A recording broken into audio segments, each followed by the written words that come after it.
माधुरी हत्तीच्या समर्थनात कुंभोज ग्रामस्थांचा मूक मोर्चा शांततेत संपन्न। कोल्हापूर जिल्ह्यातील कुंभोज गावात आज सकाळी माधुरी हत्तीच्या समर्थनार्थ ग्रामस्थांनी एक मूक मोर्चा काढला। या मोर्चात शेकडो नागरिक, विद्यार्थ्यांपासून वृद्धांपर्यंत सहभागी झाले होते। ग्रामस्थांच्या या शांततापूर्ण आंदोलनाने प्रशासनाचे लक्ष वेधले असून त्यांच्या मागणीकडे गांभीर्याने पाहण्याची गरज आहे, असे मत काही स्थानिक नेत्यांनी व्यक्त केले आहे। गेल्या काही दिवसांपासून माधुरी हत्तीच्या जंगलातील हालचाली आणि तिला होणारा त्रास यामुळे ग्रामस्थांमध्ये अस्वस्थता निर्माण झाली होती। वन विभागाकडून योग्य काळजी घेतली जात नसल्याचा आरोप करत ग्रामस्थांनी शांततेच्या मार्गाने आपला आवाज उठवण्याचा निर्णय घेतला। मोर्चाचे नेतृत्व गावातील जैन समाजाचे ज्येष्ठ नागरिक, ग्रामपंचायत कुंभोज आणि सामाजिक कार्यकर्त्यांनी केले। मोर्चादरम्यान कोणतीही घोषणाबाजी करण्यात आली नाही।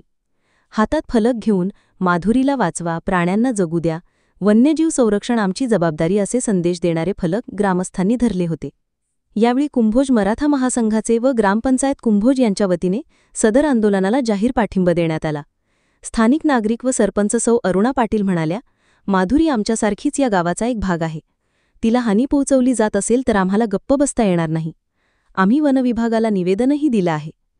यावेळी महाविकास आघाडीचे गटनेते किरण माळी, अनिल भोकरे, प्रकाश पाटील, समीर भोकरे आदींनी आपले मनोगत व्यक्त केले।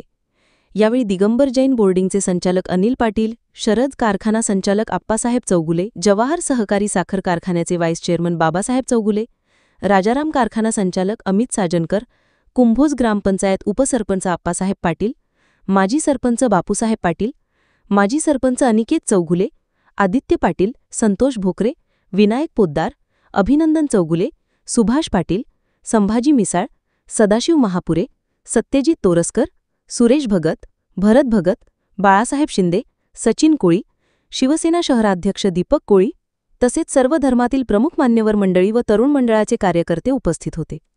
हा मूक मोर्चा संपूर्णपणे शांततेत पार पडला असून पोलिसांनी योग्य बंदोबस्त ठेवला होता। जनसामान्यांचा प्रहार न्यूजसाठी नंदिनी चव्हाण, कुंभोज।